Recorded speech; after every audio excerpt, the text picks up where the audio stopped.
Dia lupa bahwasanya kebahagiaan itu tidak bisa dilihat, tapi bisa dirasakan.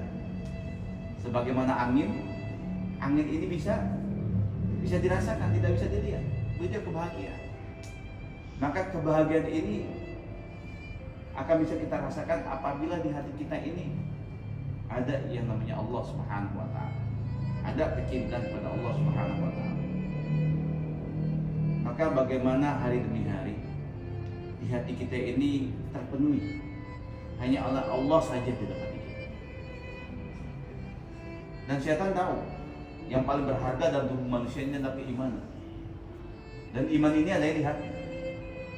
Maka syaitan itu selalu mencuri iman-iman manusia, selalu mengambil iman-iman manusia, meracuni iman-iman manusia, agar di dalam hati manusia ini tidak ada lagi yang namanya kecintaan kepada Allah, tidak ada lagi rasa takut kepada Allah. Maka dicuri oleh syaitan. Dari mana dia mencuri? Melalui pandangan mata kita, melalui pendengaran kita, melalui ucapan kita, melalui gerak tangan kita, langkah kaki kita, pikiran kita. Ini tempat saluran untuk setan mencuri daripada keimanan kita. Maka hidup ini bagaimana 360 sendi ini untuk taat kepada Allah Subhanahu wa taala. Dan hati ini bagaikan raja di suatu negeri. Semua diperintah oleh hati. Mata, telinga, mulut, pikiran, kaki, tangan, 360 sendi yang ada dalam diri manusia ini diperintah oleh. Maka bagaimana kita memikirkan kebesaran Allah ini masuk ke dalam hati kita? Begitu kita pikirkan, setelah kebesaran Allah masuk ke dalam hati kita, bagaimana kebesaran Allah pun ada di dalam keluarga kita. Istri kita memiliki keimanan, anak-anak kita memiliki ketaatan. Jadi orang tua kita, adik kakak kita, orang-orang yang kita cintai dan mereka mencintai kita.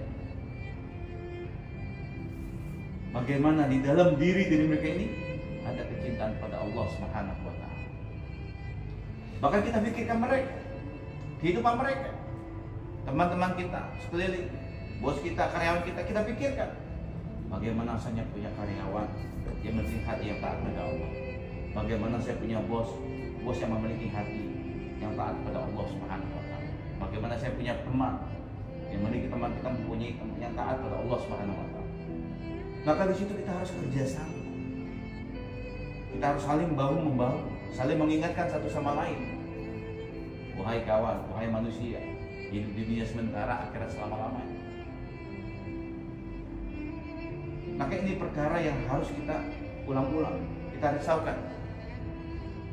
Karena mata budu min ba'di, yang kita takutkan, yang kita khawatirkan, apa yang akan disembah oleh anak kita ketika kita mati, apa yang akan disembah oleh istri kita ketika kita mati, apa yang akan disembah oleh teman-teman kita ketika kita mati. Akankah kita tetap taat pada Allah ketika kematian orang tua kita, ketika kematian diri kita? Akankah anak-anak kita tetap taat? Maka perkara ini tidak bisa dianggap dengan sepele. Perkara ini sangat besar. Karena perkara ini Nabi Muhammad dan para sahabat diutus. Bagaimana di dalam hati manusia ini ada kecintaan kepada Allah Subhanahu wa taala. Cinta yang sempurna, cinta yang totalitas, cinta yang penuh dengan pengorbanan.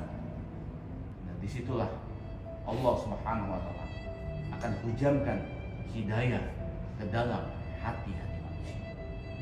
Apabila di dalam hati dihujamkan hidayah, maka dia akan hidup dalam hidayah dan dia akan mati dalam berpegang teguh dengan Allah.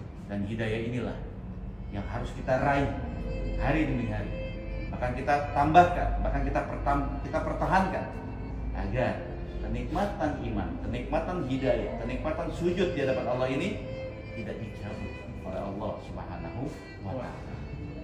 Allah boleh ambil, Allah pisahkan kita dengan roh kita. Allah boleh pisahkan kita dengan orang tua kita. Allah boleh pisahkan kita dengan istri kita, bahkan Allah boleh pisahkan kita dengan anak-anak kita.